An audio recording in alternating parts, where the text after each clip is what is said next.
and bringing a video on the topic treatment of cancer. Okay, in the previous video, tumor and what is cancer and what are carcinogens, these topics were covered. So in continuation,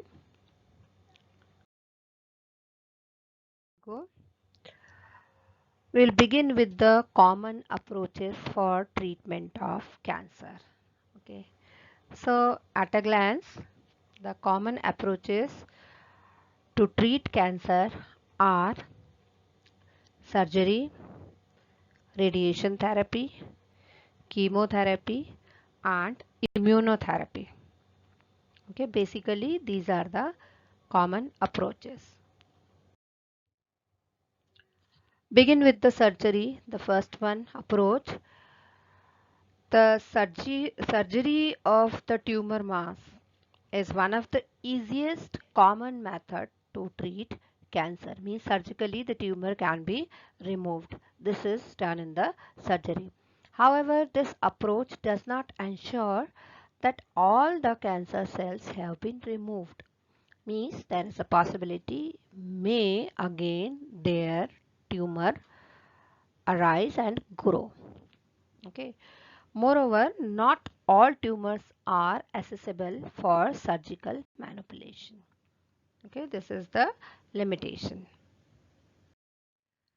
Second method is radiation therapy. In this method, uh, the body is just focused, or the radiations are focused on the tumor masses. Okay. However, this method also causes so much damage to several tissues in the body, means apart from the tumor mass. Means while treating, of course the tumor that is treated, but parallelly there are so many side effects of this therapy. Means this radiations destroy the other body tissues and damages them. Chemotherapy. In this method, several chemotherapeutic drugs are used to kill tumor cells. Means chemo means chemical, so here drugs are used.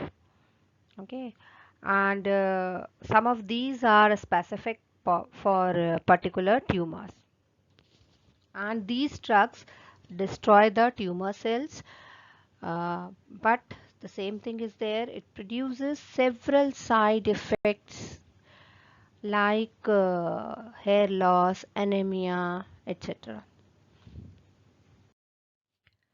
The next one theory, therapy. Okay. Next one therapy is immunotherapy. This is the modern approach. Okay, this is the modern approach for the treatment of the cancer, and this involves augmentation of natural anti-cancer immunological defense mechanism. It means what is done in this? So monoclonal antibodies are used in various phase, okay, for the treatment of the cancer, like radioimmunotherapy.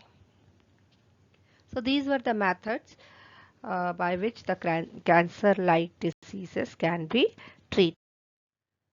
Now, how the cancer is diagnosed? Means diagnosis processes what are. So first is biopsy and histopathological studies of the tissue. This is the one way by which the cancer can be diagnosed. Second is blood and bone marrow tests. Okay, this also can be done for the diagnosis of cancer. There are more methods like use of techniques like radiography, MRI, CT. Okay, these all are done to find out the cancer in the internal organs. Okay, and one more method is use of antibodies against cancer specific antigens, and more recent applying principles of molecular biology to detect genes in individuals with inherited susceptibility. Now, what is contact inhibition? Okay, what is contact inhibition? Actually, what happens? This is a property. Okay, this is a property by which contact with other cells inhibits the growth. It means, what does it mean? Means यदि कोई cell है, यदि वो एक limit तक grow हो सकती है, यदि वो उससे ज़्यादा ग्रो होगी तो उसकी सराउंडिंग में, उसके कांटेक्ट में जितनी भी सेल्स होंगी वो उसको अलाउ नहीं करेंगी और उसकी ग्रोथ को इनहिबिट करेंगी. मीन्स ये कांटेक्ट इनहिबिशन का मतलब हुआ. Means all the cells which are in contact, this those cells which are in contact will inhibit the uh, excessive growth in the cell. Okay, so this is not found in the cancerous cells. Means cancerous cells lose this property of contact inhibition.